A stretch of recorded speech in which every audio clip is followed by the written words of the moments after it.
So, after this segment, of course, the next one I want to talk about is going to be upcoming 6-star units. Now, assuming that they don't change up the order of how they're going to release units, the next one that is supposed to be coming out is Passenger. Now, Passenger is an AoE caster, but he's a little different. He's like a chain AoE. So the way that I would explain it to you, if you have lazy and you've used lazy, you'll know what it's basically 6-star lazy. If you don't know who lazy is, or if you've never used lazy, the way that that works is, think of it like a lightning ability. Let's say you got 4 dudes that are relatively close to each other, and I throw a lightning blast at the first dude. Typically, it's gonna chain react and it's gonna hit the next dude, and then the next dude, and then the next dude. But it's gonna do less damage as it moves on, right? That's basically how Passenger's auto attacks are. So he's gonna just doom, doom, doom, on the auto attacks. Now, oh man, so I've got a lot to say about Passenger, and I really love Passenger. And you're probably thinking, oh well, everybody that I listen, watch videos on, or everybody that I hear talk, I always say Passenger. You skip. Well, here's where I go back to the previous, earlier segment where I was saying we've been eating steak and potatoes, so all we need is a fork and a knife. If there ever comes an opportunity where you can use a spoon, he is the perfect spoon character. Okay? You could also, in theory, easily eat steak with a spoon. You just hold it there, and then you just cut around it. That's the difference. You can eat mashed potatoes with a spoon, too. You could get a lot more mashed potatoes on a spoon than you could a fork. I'm just saying. Also, here's one thing. Here's one thing that I'd like to say about this guy before I go into what he does and how he works and why I like him so much. You can eat steak and potatoes with a spoon, but it's a lot. You can't eat soup with a fork, and I'm gonna leave it at that. I'm gonna leave it at that. Yeah. So let's go ahead and let me go ahead and talk to y'all about this, man. So originally, whenever the chain lightning attack would bounce, it would be reduced by 25% per jump. Now it's reduced by 15%, so he got a buff. He also got a stat buff to his attack and his health and his defense. And you got to remember again, 2 attack speed on silence was a huge difference.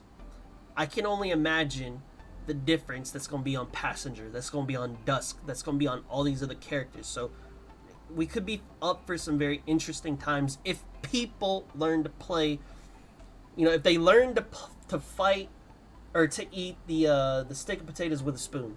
It could be very, very interesting. But it could be even more so interesting if Hypergriff or if Yostar was like, hey, we're going to start feeding y'all spoon enemies. We're going to start feeding y'all soup. Y'all got a spoon ready? That could be very interesting. So he is one of the characters that has a first and second talent enhancement. Very good. You're not just getting it to a redeploy. Extra redeploy time. I don't care about that, man. If my dude dies, I'm probably screwed. So his first passive or his first talent says, when attacking enemies with 80% or more HP, increase Passenger's damage dealt to them by 20% for 3 seconds. So here's how it works. Passenger is not the type of dude that's going to sit behind the tanks, or he's going to be off to the side and just hitting like this.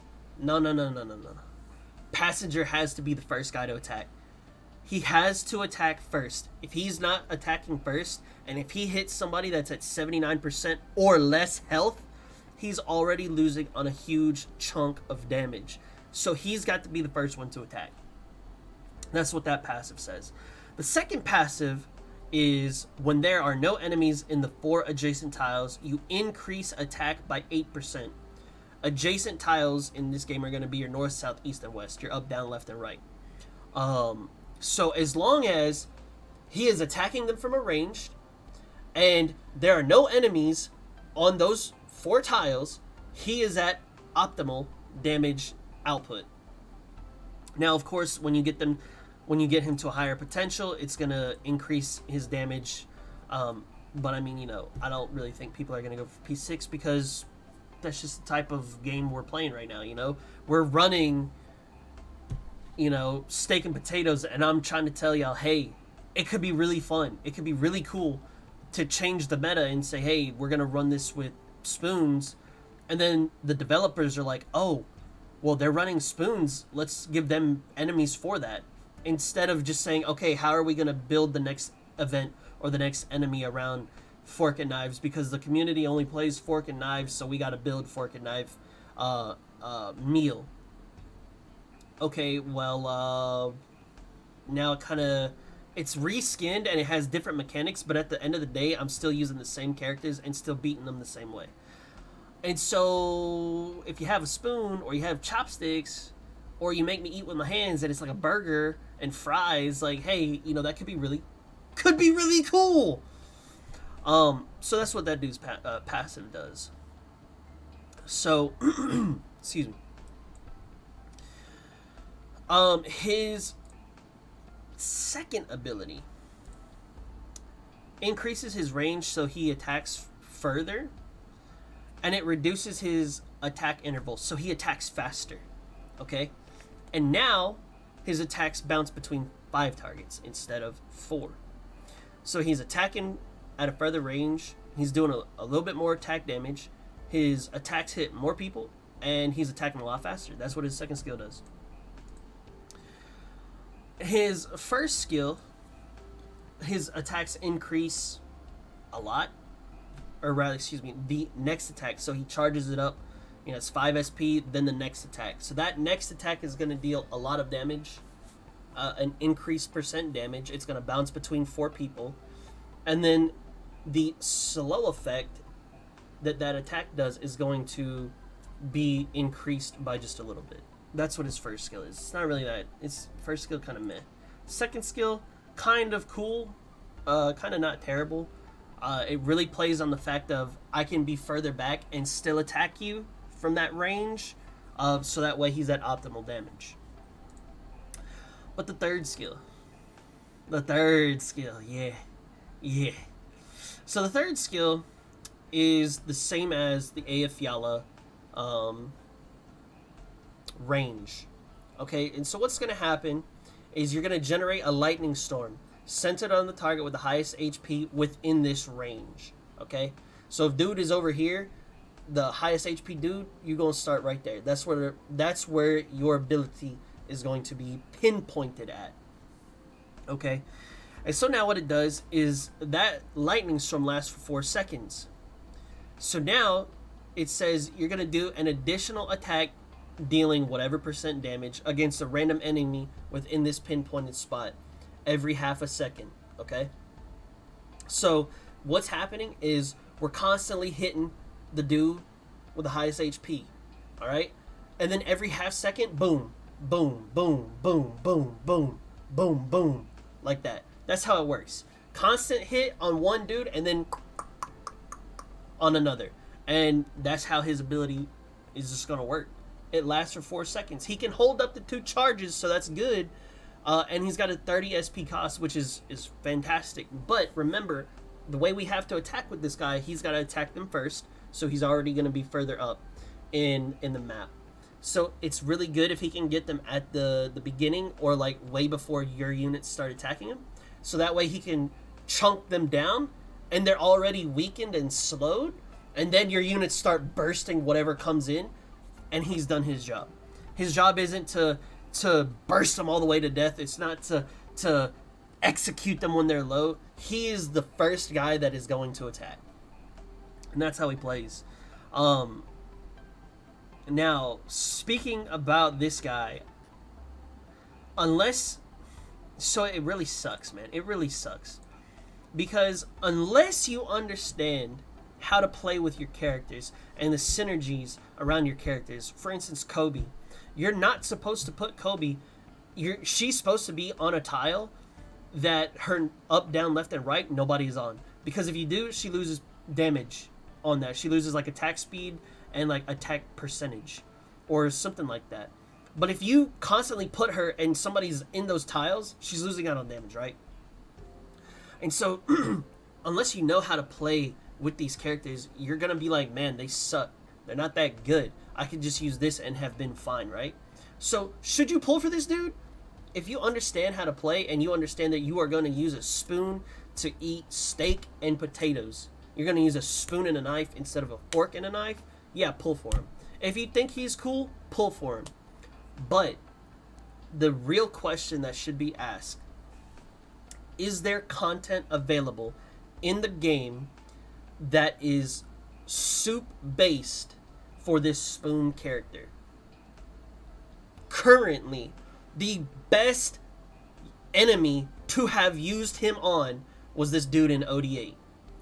He would have been the most perfect like soup ever for this spoon character, but unfortunately he wasn't out. Now, I'm hoping that Hypergriff or Yostar in the future puts out characters or enemies to where it's not just steak and potatoes. We get soup, we get, sushi, we get cheeseburgers, we get pizza, we get, all these different foods that are forcing us to go away from a fork and a knife. Fork and knife is cool, but then you got to think, I'm only going to get fork and knife characters because I'm only getting steak and potatoes. What about a spoon for, a soup? What about chopsticks for sushi? And so on. So if you understand it, if you like to be the collector, if you're a whale, pull for dude. I really think he has the potential to be good. If you don't pull for him, the next character after that is going to be Scotty Alter and Kaltzit. Kaltzit, she's basically a healer that is going to be able to summon a little monster, and that monster does a crap ton of damage, and she basically heals that monster, and she heals other people too. Priority on the monster. Scotty Alter, I've talked myself out of pulling for her. The only reason I would pull for her is waifu, she's a live 2D art, and she's limited. Gameplay wise, I'd probably never level her, just for the fact of what she does, right? She basically makes it to where I can do true damage to the enemies while her buff is on, right? The only issue with that is if I'm gonna maximize buffing my characters, right, then I would be wanting to use Warfighting skill 2. I'd be wanting to use Suzerain. I'd be wanting to use Sari as skill 3. I'd be wanting to use Scotty Alter. I'd be wanting to have Sora. I'd want to have Shamare or Premonix. I'd want to have all these different characters that are buffing my comrades and debuffing my allies, right? Well, let's just say that that's 5 people. Well, then you got to put in at least one more healer just to be safe. So let's just say another healer. And then let's say you want to put in one tank, because you got Saria, so we'll put in one more tank. Well, then you need vanguards for DP gen. Okay, let's just say Texas and Myrtle. So now I have 9 characters, 9 spots already filled, and I get 3 damage dealers. So what 3 damage dealers are going to fit into that realm? That's if I just want to be as optimal and just buff the crap out of that. Also, you could use Act. I forgot about him. So that's 10 spots that are filled now. And now I have 2 spots for damage dealers. And how am I going to optimally, at the best, use all these buffs and such? I'm not going to figure that out. I don't want to do that. So, you could get her and say, oh yeah, well, I'm still going to use the true damage buff and one other thing and call it a day. And I'm just going to use all these other damage dealers. Well, that's not how I like to play. But I mean, she's hot. So, yeah, you can pull. But if you don't want to pull passenger and you just want to keep moving on with the fork and knife, skip passenger because that's a spoon. And just pull for the next fork and knife. Scotty, That's tough, man. I would call her more of a knife character that isn't really necessary. That's just me. Only reason why she's got like a high target on her, she's limited and has a live 2D skin.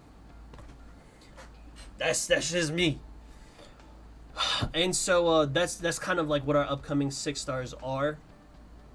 You know, that's just the nature of it. Now you're gonna say, well, why am I like so high on Passenger? Why am I so high on Dusk? Why am I so high on, you know, on these spoon characters? And that's simply because of this chart right here. If you take a look at this chart, this is the buffs that a bunch of characters are getting. AoE casters are getting buffs. Mastema, Dusk, Skyfire, Gitano, Purgatory. All these units are getting buffs. They're getting attack up, HP up. You look at guards. Don't really care about any of them on there, to be honest with you. Scotty, nobody's really going to use her. Malantha, I mean, she's already really strong. Giving her a buff is kind of questionable, but hey, it is what it is. Then you look at the chain casters, Lazy and Passenger. And like I told y'all before, 2 attack speed to silence was incredible. But now look at these attack ups that we're getting. Passenger is getting 78 extra attack. Do the math on that, man. It's incredible the damage that he could potentially do if you play him correctly.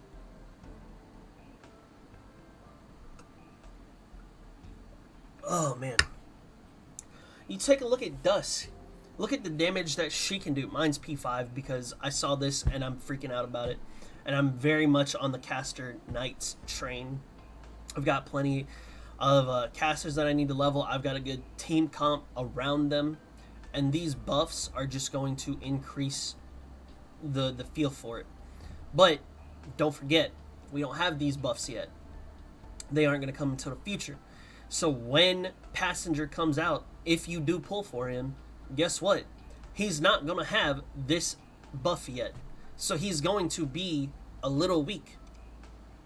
Until he gets that buff, then he becomes stronger. So like, he'd be like a spork, and then he becomes like the full-fledged spoon, you know what I'm saying? Or, you know, if you want to do it backwards, he's a spoon and becomes a spork, whatever. But these buffs are really good. The equipment is really good. Why? Because going into the new segment, they're adding things, which is good. They're saying, hey, we understand that these characters are weak, and we understand that y'all might not like them because they're not the fork and knife. But we need to buff these spoon characters. We need to buff these chopstick characters. Because here's my thing. What if they have sushi enemies coming out for us? What if they have soup type enemies coming out for us? What if they have like a burger or pizza that's coming out for us? That's going to be really, really good buffs. Because, you know, spoiler alert, there is a enemy that is literally anti-Mudrock and anti-Surtur. They literally said, y'all can't use this. Like, we are going to do our best to make sure that y'all can't clear it with these 2 units. Bruh. If that doesn't scream broken, I don't know what does, right?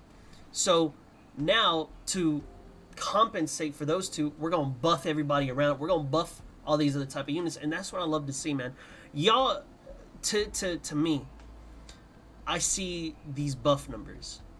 And yeah, they're just number increases. But man, you gotta think every number matters. Every number is so precise that if they did it a little bit over or a little bit under, it may not be worth it, right? Well, if it was over, it'd be broken. If it's under, it may not be as good. But to have it to where they did, man, you know they had to test that. You know they had to test that. Otherwise, they'd just be buffing it and it'd still be useless. And so I'm really excited for these changes. I'm really excited for the equipment that's coming out for the summoners, because now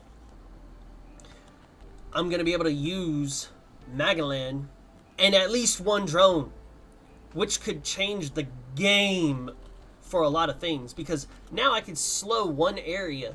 Well, what if I slow that area and Passenger uses his ability and he just blows up everybody that's underneath that drone, right? What if I use Magalan's drone that, you know, does damage underneath that tile? Well, what if I take Mastema, stun like some mobs in that group, and then just put that drone in, it just, like, you know what I'm saying? Instead of not being able to have that extra drone, now it opens up, not a whole lot, but it opens up different spices, different herbs, different flavors that we can now go into and say, oh man, yo, I used to only have just steak by itself, but now I can put like some dry rub on it. Now I can season it just a little bit. Oh, these potatoes over here, yeah, now I can put some cheese. Now I can put some sour cream. Now I can put some bacon in it. You know what I'm saying? That's kind of what I'm reading when I see this. And to me, that makes it very, very, very nice. Because then you say, it's not just these units. What if other units get buffs? You know, what if, you know, the unit type like Helliger can't be healed, but he heals himself when he does damage? What if they say he's not strong enough, we need to take his heal from a 70 health point heal per hit to 100? That's gonna change a lot of things, man. The people that I'd be taking in his spot, you know, whether it be, I don't know, dude, whoever you want, dude's just gonna be able to hold the lane a lot better, man. And you think about these buffs, and it really makes me say, dang, all these things that could happen, I really hope happen. But in order for it to happen, the community's got to understand, for the whole fork and knife to chopsticks to spoon to eating with your hands. For us to understand this concept, then the devs can turn around and be like, oh hey, they finally see something different. Let's go ahead and start making soup. Let's make that sushi. Let's make that cheeseburger. Let's make those pizzas of enemies. And then that's when things get spicy. Because what happens when you say, oh, this map now requires me to have chopsticks and a spoon. And then you don't even play with your Surtur, no Mudrock, no Silver Ash, no Aya. And now you're playing with units like Passenger, Scotty Alter, Archetto, Rosa, Blemish, and you got this whole conglomerate of a what in the world is that? And you take them in and they just absolutely demolish. Whereas if you took them in versus steak and potatoes, you'd be like, yo, this game sucks, like these units are trash. It's not that they're trash, it's the environment that they're put in is not optimal for them. It's like that age-old thing of like judging a fish on its ability to climb a tree. It's basically what it is. That's basically what it is. And so these changes right here are super nice. I'm very excited for them. I'm so happy. I can't wait to see them. But the most important thing is I hope the devs bring out content that lets these units shine. If they don't do that, these buffs are meaningless. And that's something we really got to pay attention to. That's something we got to hope for. We got to be careful about. And, you know, it is what it is from there. During this segment, you know, I'll be talking about a lot of different things, like a lot of different game modes, a lot of different feelings or thoughts about the current state of the game. But this time around, I just wanted to kind of talk about these buffs and these equipments solely because I talked about Passenger, because he's our next 6-star coming up. And he's somebody that, you know, you could sleep on him, but, you know, hey, and this is what I told some of my boys. If you have me on your friends list, you will own him by association. So, you know, hey, if you get him on the friends, if you're on my friends list, you got a Passenger. So, you know, hey, congrats. But that's just all the thoughts about these changes. Really great. But I've got more things that I'd like to talk about in future segments for the game during this time.